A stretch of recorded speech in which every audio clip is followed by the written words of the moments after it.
नजर भी नहीं आती है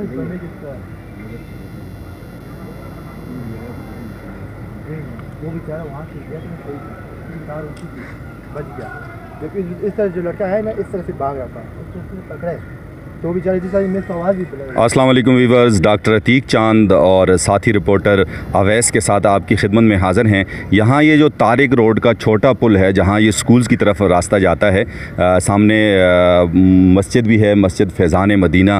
तारिक रोड का ये छोटा पुल है, एक तो मेन तारिक रोड पे पुल है, ये छोटा पुल कहलाता है। इसके साथ ही ये मार्केट है और आज फिर इससे 4 माह कबल भी एक अफसोसनाक वाक़या यहाँ पर पेश आया कि यहाँ बिजली की तारें, जैसे अभी अवैस ने आपको दिखाई भी हैं कि ये बिल्कुल यानी बमुश्किल 4 फीट ऊंची हैं और है भी मेन लाइन। अब आम जो बंदा है, अगर कैमरे की नज़र से भी आप देखें तो अचानक कोई बंदा सामने आए तो उसको बिल्कुल फील नहीं होगा कि यहाँ तारे हैं।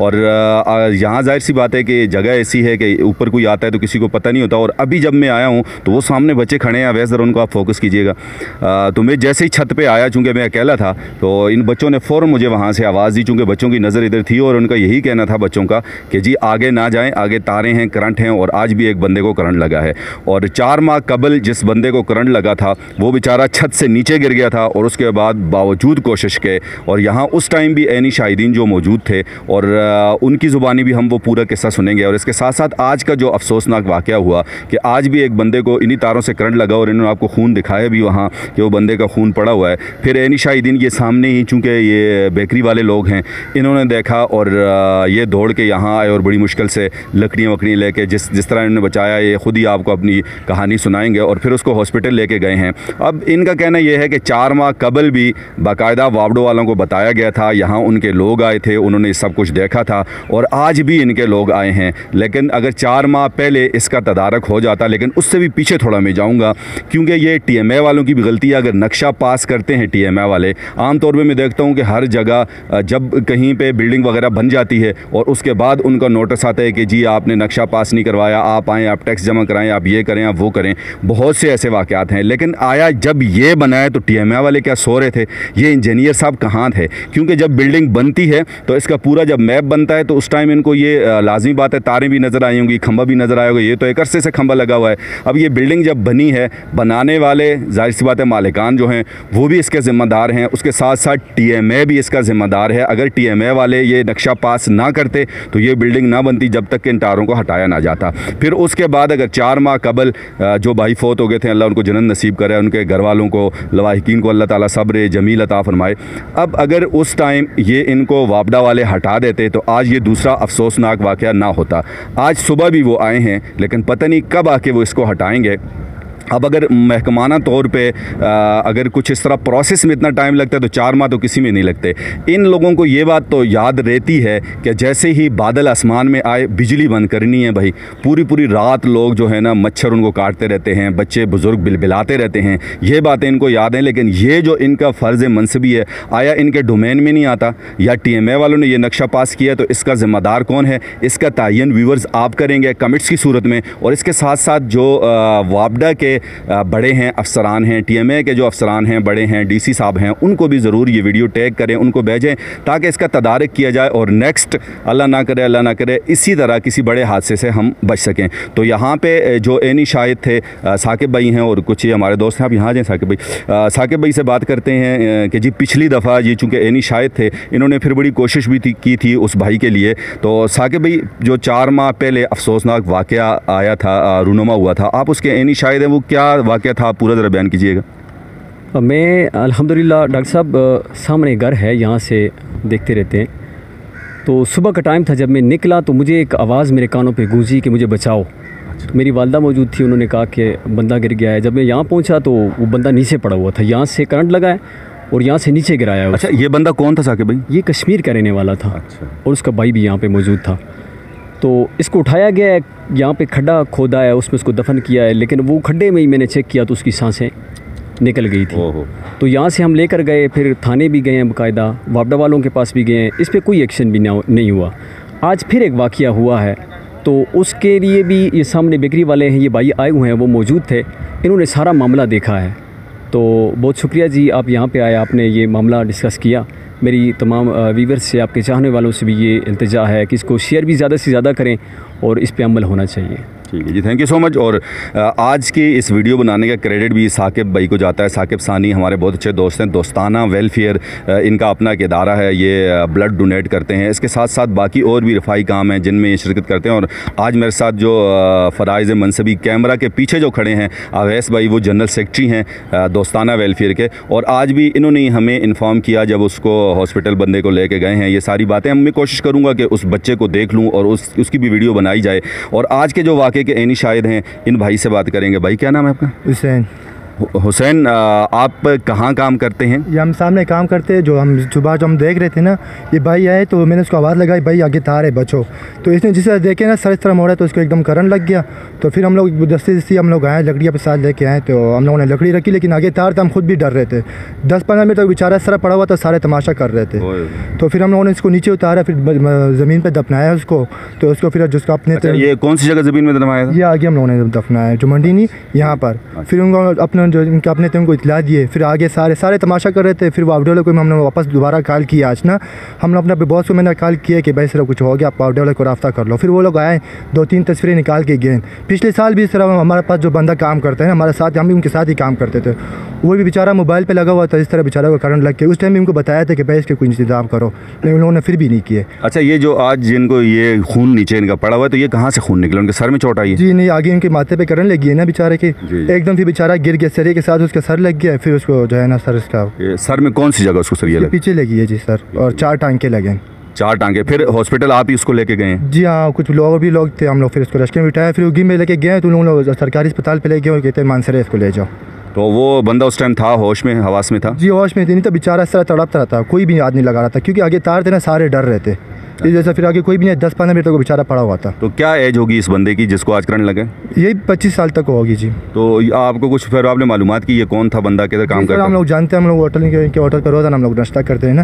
तो मैंने देखा जी सर, मैं खुद भी जल्दी आ गया था। उस लड़के का नाम गाँव पता है आपको? जो रहते खाकी पे हाकी रहता है। क्या नाम नहीं पता है जी। चलें ठीक है, बहुत शुक्रिया आपका। जी व्यूवर्स, हमने तो अपने हिस्से का किया काम। साकिब सानी साहब ने, अवैस ने और मैंने और इस भाई ने जो इन्होंने देखा और सबको बताया। अब आप अपने हिस्से का काम कैसे कर सकते हैं? बहुत ईजी है आपके हिस्से का काम। हमारा थोड़ा फिर मुश्किल है कि हमें फ़ोन उठाना है, कैमरा उठाना है, माइक उठाना है और यहाँ पहुँचना है फिज़िकली। लेकिन आप घर में बैठे बैठे सिर्फ़ और सिर्फ फिंगर टिप्स पे आप इसको ज़्यादा से ज़्यादा शेयर करें। और इसके साथ साथ जो दूसरा मसला है, इस पे भी हमने पहले भी वीडियो बनाई थी। ये नीचे वैसे आप ज़रा इसको फोकस कीजिएगा, ये जो कचरा पड़ा हुआ है। और इसके साथ साथ फिर आगे ये छोटा पुल है, इसको ज़रा आप फोकस करें जहाँ पे वो सामने बच्चे खड़े हैं। अब साकिब भाई आप यहाँ आइएगा। ये जो सामने वाली जगह है, चूँकि मैं और साकिब भाई थे, पिछली दफ़ा मुझे साकिब भाई ने बताया था और हम आए थे। यहाँ कचरा ये लोग फेंकते हैं और जब स्पेशली बारिश हो, वो नीचे अगर नदी को आप फोकस करें ना, उसमें बहुत ज़्यादा कचरा पड़ा हुआ है। वैसे वो देखें बिल्कुल सामने जो नदी में पड़ा हुआ है, इसी तरह उस साइड पर नदी में पड़ा हुआ है। अब इसके बिल्कुल साथ मस्जिद है, फिर साथ आगे घर है, मोहल्ला है और इसके साथ साथ इस साइड पर बहुत ज़्यादा स्कूलों की पूरी एक चैन है। चूँकि सीधा ये आगे जाता है तारिक रोड की तरफ, इधर से जाते हुए पहले ये बिल्कुल सामने ईगल साइंटिफिक की बिल्डिंग है, उसके साथ एम्स है, फिर उससे आगे फास्ट है, फिर उसके आगे पिम्स है, फिर उससे आगे आप जाएं तो आइडियल है और उससे आगे आप जाएं तो पिम्प्ट है और फिर उससे आगे पाइनियर है और इसी तरह इकरा है, ऑक्सफोर्ड है, पीस स्कूल है। तो जो छोटे बच्चे हैं वो यहीं से गुजरते हैं। स्पेशली जब बारिश हो जाती है तो ये यहाँ से तकरीबन 5-6 हज़ार बच्चे गुजरते हैं। तो बारिश में चूँकि एक तो ये बिल्कुल नीचे है पुल, तो जैसे ये कचरा सारा आ जाता है पुल के इस जो इन्होंने यहाँ पासिंग के लिए, पानी के पासिंग के लिए जो रखे हुए यहाँ पाइप, तो इनमें जब कचरा आ जाता है तो पानी सीधा पुल के ऊपर आता है। बच्चों को यहाँ से गुजरना भी मुश्किल होता है। और इसके साथ साथ ये देखें, और वो अगर दिखाइएगा, वो देखें वहाँ पे भी काफ़ी सारा ये गोबर वगैरह ये भैंसों का पड़ा हुआ है। अब ये सारा तहफ़्फ़ुन जो है यहाँ से उठता है और आगे ये मोहल्ला है, इस मोहल्ले में जाता है। और आजकल आप देखें जैसे कि हमारी लोकल एडमिनिस्ट्रेशन जो है वो भी इस चीज़ पे काम कर रही है, क्योंकि डेंगू और मलेरिया इंतहाई मुहलिक वबा की शक्ल इख्तियार कर चुका है। स्पेशली दरबंद में था और उगी में भी। अगर आप लोग स्प्रे करते हैं, जैसे परसों मैंने देखा स्प्रे हुआ है, उस स्प्रे का मेरे ख्याल में कोई फ़ायदा नहीं है, क्योंकि जब तक इसका तदारक नहीं किया जाएगा, एक तो यहाँ पर जो लोग कचरा फेंकते हैं उनको रोका जाए इस चीज़ से कि वो कचरा ना फेंकें। और दूसरी बात, जो हमारे मुंतखब नुमाइंदगान हैं, स्पेशली रूलिंग पार्टी के जो MP है नवाबज़ादा फरीद साहब हैं, उनसे मैं गुजारिश करूँगा, या PTI के जो करता धरता हैं, जैसे मज़हर राई साहब हैं, हमारे तहसील उगी के सदर हैं, इस तरह जनरल सेक्रेटरी निसार बंगश साहब हैं, हबीब बसीखैल हैं, और बाकी लोग जो करता धरता हैं, उनको चाहिए कि ये पुल जो है अगर इसको थोड़ा उठा दिया जाए पुल को, और इसके नीचे पिलर लग जाएं और ये सीढ़ियाँ बीच में से हट जाएंगी, पुल सीधा सीधा बन जाएगा और पानी गुजरने के लिए भी रास्ता बहुत ज़बरदस्त बन जाएगा। और एक सदका जारिया है, इस साइड पे जो भी बच्चे पढ़ने जाएंगे, जितना टाइम वो पढ़ते रहेंगे, आपको, आपके बच्चों को, आपके वालिदैन को सवाब मिलता रहेगा। ये एक कार सवाब भी है। तो इसमें अगर हाँ प्राइवेटली अगर वेलफेयर के तौर पे अगर कोई एक साहब भी करना चाहें तो वो भी कर सकते हैं, इस पर इतना ज़्यादा खर्चा नहीं है। तो जो इधर करीब में घर हैं, चूँकि साकिब साहब का घर है, इनसे पूछते हैं कि इनको क्या क्या मुश्किलात हैं। जी साकिब भाई, क्या कहेंगे इस पुल के, इस कचरे के हवाले से? मैं तो पहले भी डॉक्टर साहब इस पे बात हुई है काफ़ी मरतबा, पहले भी माशाल्लाह मैं रिपोर्टें साथ लेके आया था। ये आज की रिपोर्टें भी अल्हम्दुलिल्लाह मैं साथ लेके आया हूँ। अच्छा, ये दिखाइए बच्चे। ये आज की रिपोर्टें हैं जी डॉक्टर साहब। एक तो मलेरिया है जी जी, ये माशाल्लाह 6 बच्चे, फोकस कीजिए इनको, 6 बच्चे हैं माशाल्लाह, 6 बच्चे हैं जी जी, उनको मलेरिया है। और घर के ये देखें 2-3 अफराद के टेस्ट किए हुए हैं, आज के और कल के हैं। ये चौथा दिन है इसी ड्यूटी में लगे हुए हैं हॉस्पिटल। ये ऊपर ये डेट को ज़रा फोकस करें, ये देखें 10/9/2021, ये ठीक है जी। तो ये पूरे मोहल्ले में यही ट्रेजेडी है। सही, एक तो डेंगू है, दूसरा मलेरिया है जी जी। तो मैं तो इस बात पे किसी वक्त हैरान रह जाता हूँ कि इधर उधर के रोड बन रहे हैं, मामलात बन रहे हैं, यानी सदक़े के तौर पे भी अगर बंदा करे तो ये चीज़ बड़ी जायज़ है। और अल्हम्दुलिल्लाह जब सुबह पानी आता है, ये ड्यूटी हमारी होती है बच्चों को उठाकर उधर उस साइड पे, उधर से इस साइड पे, जी जी, कम से कम ये बेकरी वाले आ जाते हैं, ये ड्यूटी हमारी पक्की होती है जी जी। तो ये मैं रिक्वेस्ट करता हूँ कि इस मामले पे थोड़ी सी तवज्जो दी जाए। और नवाबज़ादा फरीद साहब हो गए, जितने भी PTI के लोग हैं, उनसे मैं रिक्वेस्ट करता हूँ कि आसपास तो नज़र होती है, लेकिन ये मेन शेरा भी है, लोगों का आना जाना भी है, सदका जारिया भी है, इस पे ज़रूरी बात होनी चाहिए। ठीक है जी साकिब भाई, बहुत शुक्रिया जी। जी जैसा कि साकिब भाई ने भी बताया, बाकी लोगों ने बताया, तो अब हमने अपने हिस्से का काम किया, आपने अपने हिस्से का काम करना है, इसको शेयर करना है, इसको नवाबज़ादा फरीक के साथ टैग करें, उसके TMO के साथ टैग करें, इसको हमारे जो ASDO हैं उगी के वकास साहब, उनके साथ टैग करें, ताकि इस पे अमल किया जाए और इन तारों को हटाया जाए, या इसका तदारक किया जाए, या इन तारों को ऊँचा किया जाए, और उसके साथ साथ ये कचरा, ये पुल, ये पानी, इन सब को देखा जाए। और आवाम के साथ जो इतना ज़्यादा नाइंसाफ़ी वाला सलूक हो रहा है, ताकि आवाम की इससे जान छूट सके। मुझे उम्मीद है कि आप ज़रूर इस वीडियो को शेयर करेंगे। हम सबको, साकिब सानी, अवैस और डॉक्टर अतीक चांद, और भाई आपका नाम हुसैन, अपनी दुआओं में ज़रूर याद रखिएगा। इजाज़त दीजिएगा अवैस और डॉक्टर अतीक चांद को। अल्लाह हाफ़िज़।